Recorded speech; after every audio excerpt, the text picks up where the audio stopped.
Hi guys, welcome to the channel. Today I made my first brew video. Cheers to that. This is a homemade Hefeweizen, which was quite an experiment. So I think maybe I should do a separate video on this beer. But cheers, 17. Today I made a Saison. I guess I have to excuse myself for my bad English. I'm from Sweden, so my native tongue is Swedish and not English, but I will do my best. So with no further ado, let's get brewing. Good day. Today we're trying to make a session Saison. Here are the malts,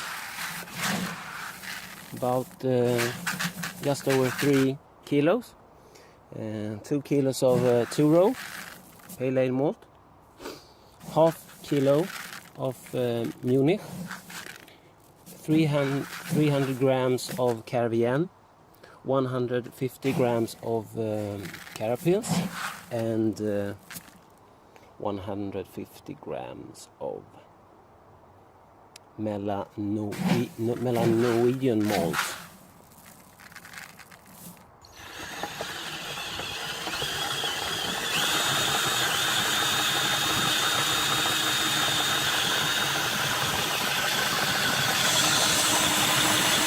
And here's the milled up grains.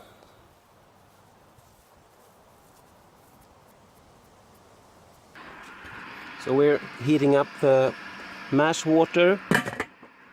So we're up in temperature. So the grain basket are in, or the malt pipe. This will be my third time when I will try to use brew in a bag inside the grain basket. Because I found that some of the grains will actually slip through the holes in the bottom.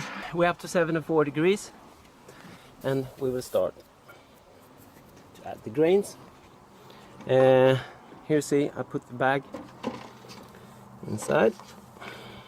Always experimenting to make things better or worse.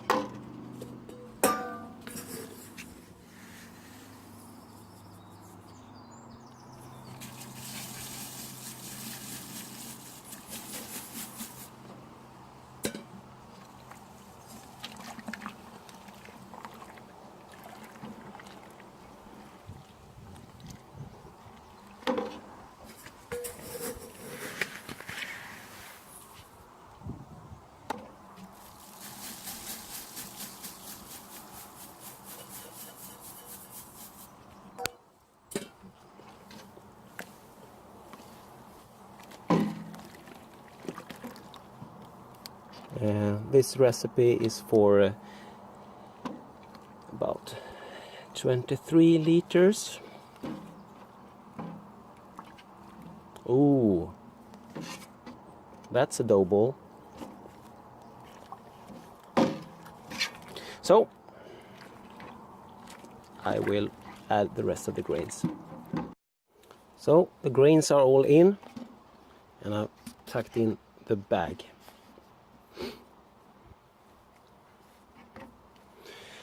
So let's take a reading, because we can't really trust this thermometer now, as the probe sits in the bottom. So for now, then we will start circulation, and then we can have a look at that thermometer.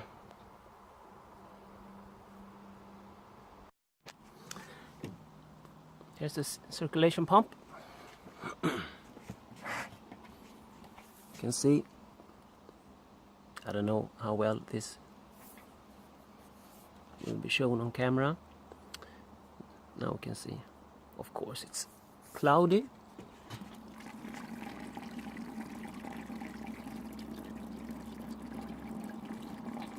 I have to find a good speed for circulation. I'm controlling it with the out valve. Just checked the pH. I actually have cut down the strips in 3 pieces, so they will last longer. So I have a full strip to compare with. This means that we are about somewhere, I think, 5.3 or something like that. Here's the starter for this beer. The yeast I'm using is Saison, which is a dry yeast. So we have been mashing now for nearly an hour.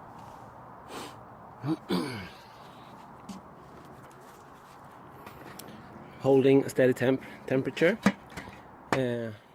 somewhere between 67 and 68 degrees. The mash are still running very clear, as you see. The wort.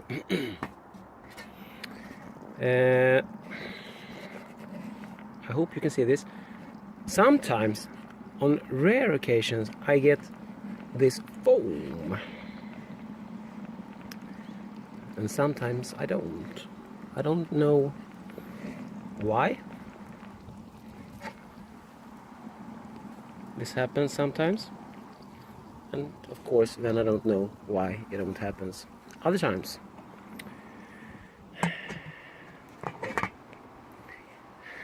I don't think it has anything to do with the malts being used, and I can assure you that it's not any soap residues. I'm not using soap to clean this. So now we have been mashing for nearly an hour. We have been holding the temperature exactly somewhere between 67 and 68 degrees Celsius for an hour. Now we will raise the temperature up to somewhere between 75 and 76 degrees Celsius. I also, to speed things up, will add some boiling water to this.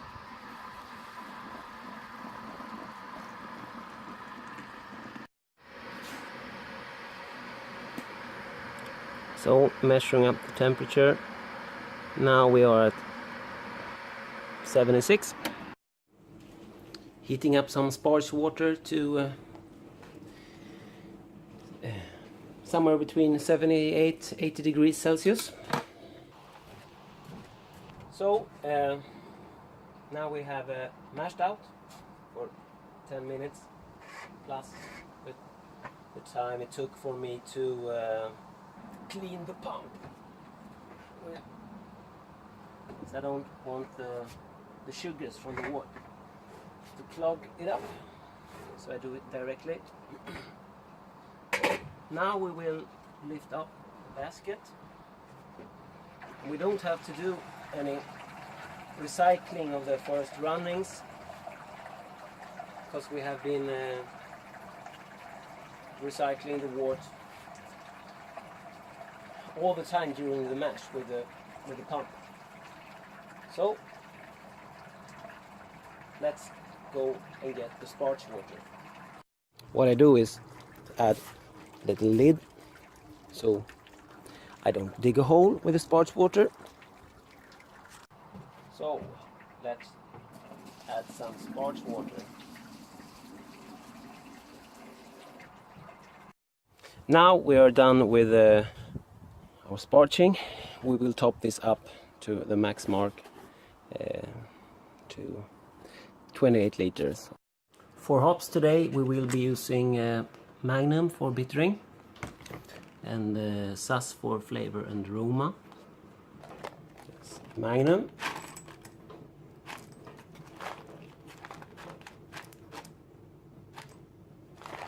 $10 grams. There we have them, the hops. The Magnum, 10 grams at 60 minutes. Sass, 10 grams at 15 minutes.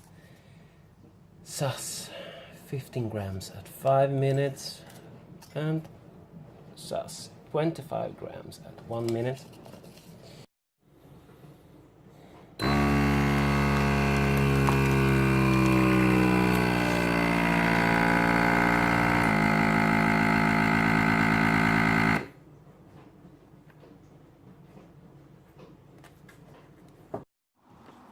Now we have come to a boil.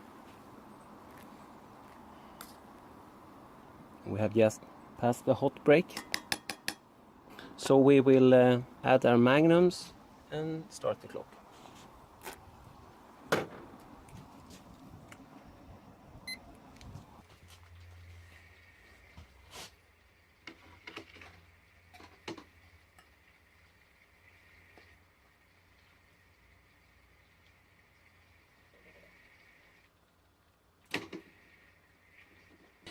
Now we will add half teaspoon of yeast nutrient to the 50-minute addition, and we will add Frutaflock. It's like Wurflock, 0.4 grams.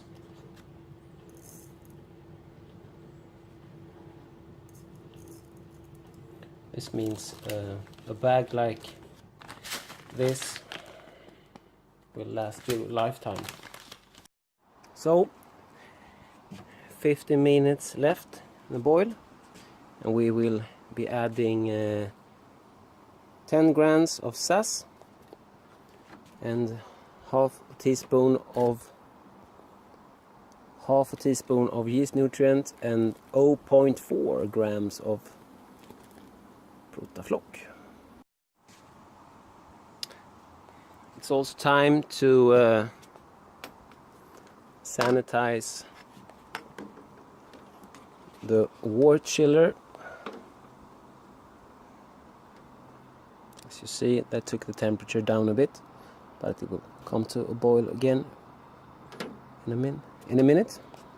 It's summer here in Sweden. Today it's about, I think, 24 degrees Celsius.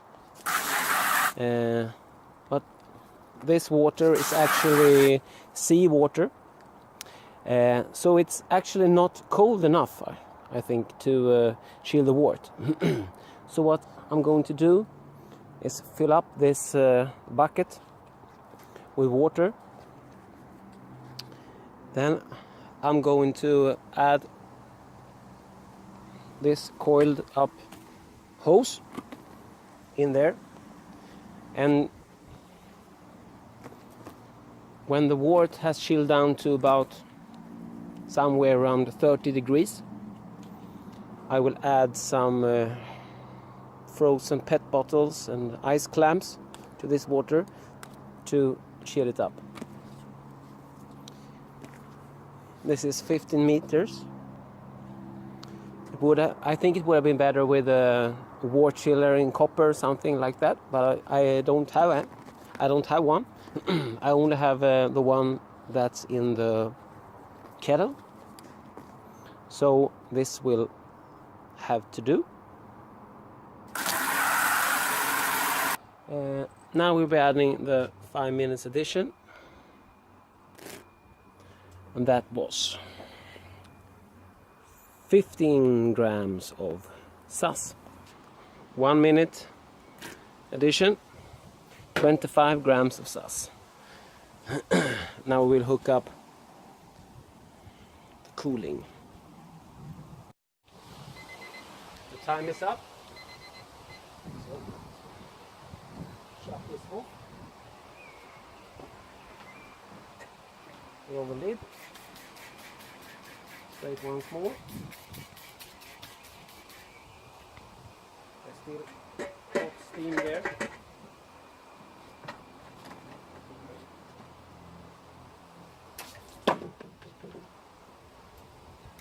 Hooking up the chiller and starting the chiller. And we will remove the insulation because we don't want the insulation effect anymore when we are chilling beer. The wort, excuse me.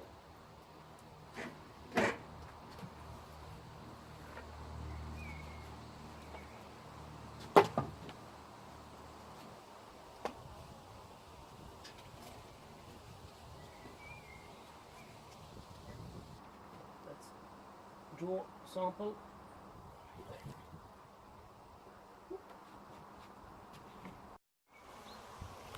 Okay, we're down to 30 degrees Celsius, 30, 29, 30.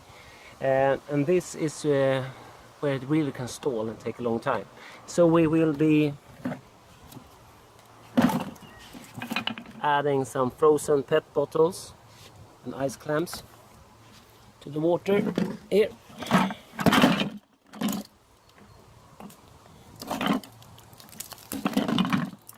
To further take the temperature down.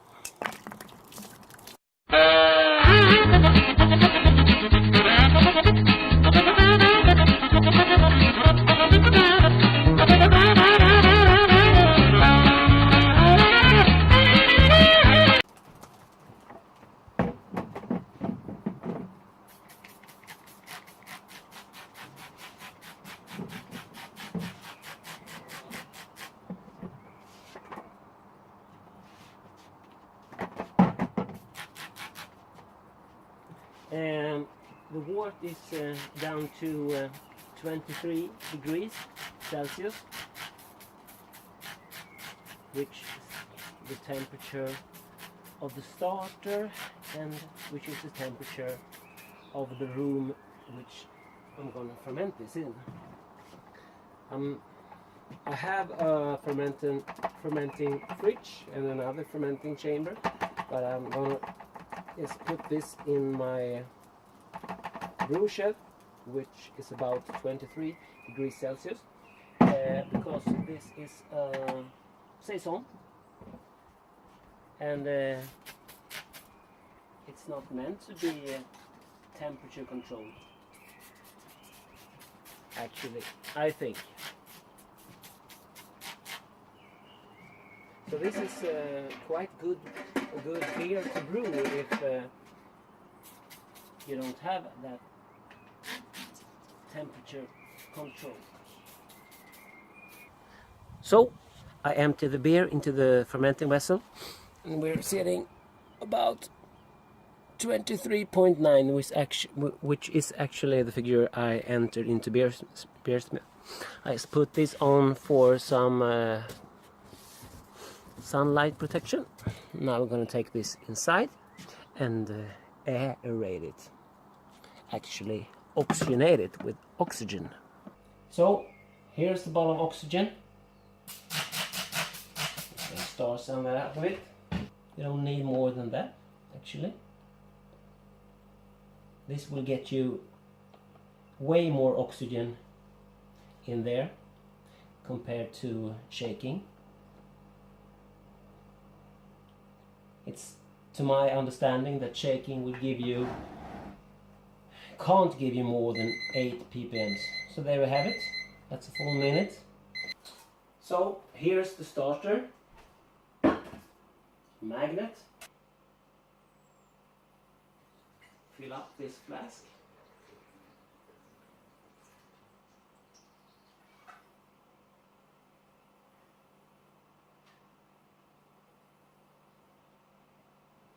We have a liter left, which we pour into the wort.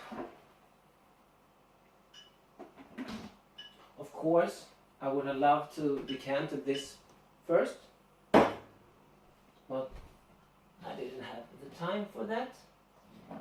Now this will go into the fridge, and this will be for doing the next starter. So this is the hydrometer reading, and the hydrometer reads 1036. That was aiming for 1033 when I entered the efficiency of 80%. This gives us an efficiency of 86%,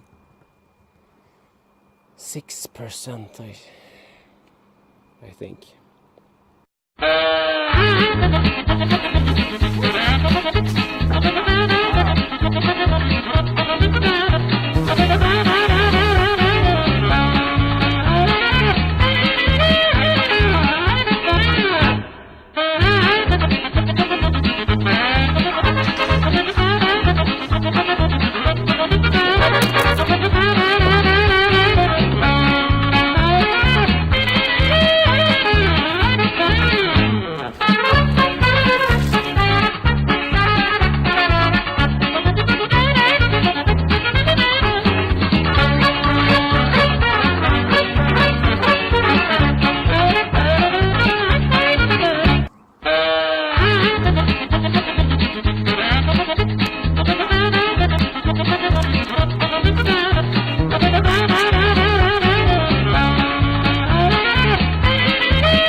This is how the Swedish contacts look like. Cheers, guys. So, that was the brew day. I was talking about the efficiency, and as I said, the percentage aren't a big concern to me, the actual percentage, but I want to have an even percentage. This beer was quite of an experiment, because I don't really know how much it will attenuate. We'll have to see. This is the way I brew beers, and there's a lot of ways to brew beers, and we all have our own methods, and my methods are due to the equipment I have, where I live, etc. And I guess that's for all of us.